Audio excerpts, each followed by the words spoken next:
Allah subhanahu wa ta'ala loves the good doers. Is spend, and the definition that we saw, the three traits of good doers, spend in both ease and hardship. So we should give away from whatever we have. It can be money, it can be something good, it can be knowledge, it can be anything that can benefit people. When we spend in both in good times when we have a lot, or during hardship when we have less, then Allah subhanahu wa ta'ala loves us. Similarly, when we hold our anger, when we are angry, we can hurt. Some amazing examples you guys gave, that we can hurt a person either physically, or we can hurt them with our tongue, with our words. We need to hold our anger. The best way is that you stay quiet, you try to close the argument instead of escalating or increasing in the fight. And forgiving people, which is also related to the previous one, but separately as well. If somebody did something that you did not like, we should forgive people. These are the three things Allah subhanahu wa ta'ala saying. These are the good doers, and Allah subhanahu wa ta'ala loves people who do these. And then number two, as humans, we are bound to make mistakes, which is why the word that came was when you do something fahisha or something shameful, or you wronged yourselves, then you should return to Allah subhanahu wa ta'ala for forgiveness. But and also you should try your best to avoid. We learned here that it's not like, okay, fine, I'll make a mistake, because every human makes mistakes, and then I'll go back and ask for forgiveness. No, it doesn't work this way. You have to be cautious not to make the mistakes, but even when you make them, something pops up in your screen, and you just had to look at it, and you ask Allah subhanahu wa ta'ala for forgiveness. This is what Allah subhanahu wa ta'ala is saying. We should try our best to avoid them. Sir, Finally, also, yes, go ahead. Noora, yes. yes, sir. Yes, sir. Sir, when we do a good deed and we feel proud, we feel a little bit confident on ourselves.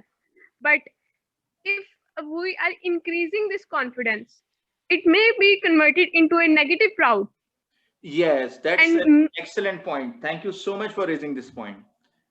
Listen, when you're doing something it gives you contentment. You can feel good in your heart. That is good. That is a good thing.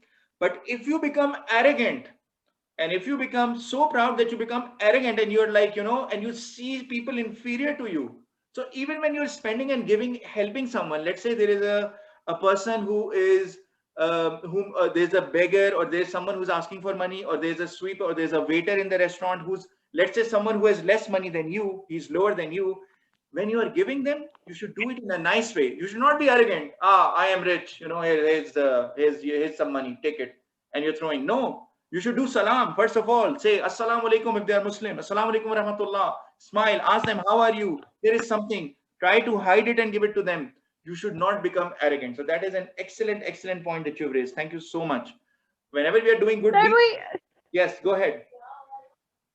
when we did a good deed, we are not showing to this to a word, and we are not exaggerating it. But in our heart, we feel a confidence.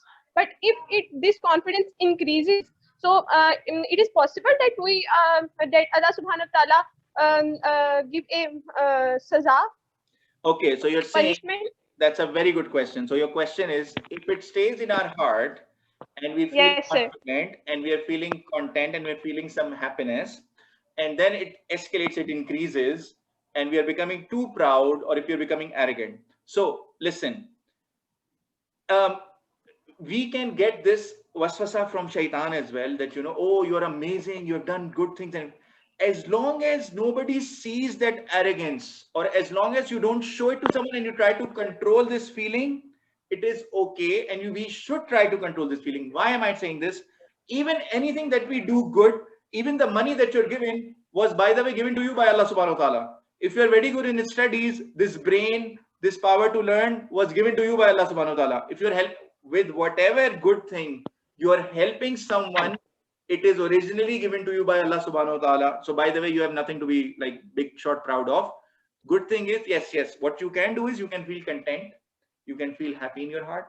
Don't be arrogant. Don't be so much proud that you become arrogant and others start to see this arrogance from you, that you start to mistreat people.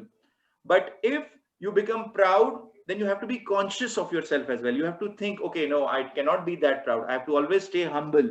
I have to smile. I have to greet people. Even when people coming, there are so many servants that come in people's houses and they mistreat them like anything. And they feel like because we are paying them, so we can scold them. What are you doing? You didn't do this correctly. No, there's a polite way of saying this. You can say it nicely. Can you please help me with this? Can you please clean this again? Or if they ask for something, you ask them politely. Either you help them, or if even if you have to refuse, you refuse them politely so that their ego does not get hurt. We have to be always conscious. This life is a test of people.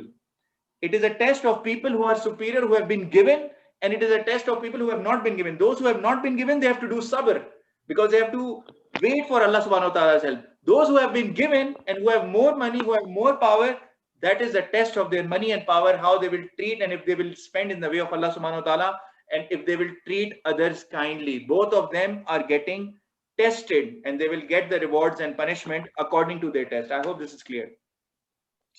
Yes, sir. Excellent. Moving forward, last point that we learned: don't obey disbelievers blindly. They will turn us back into our heels.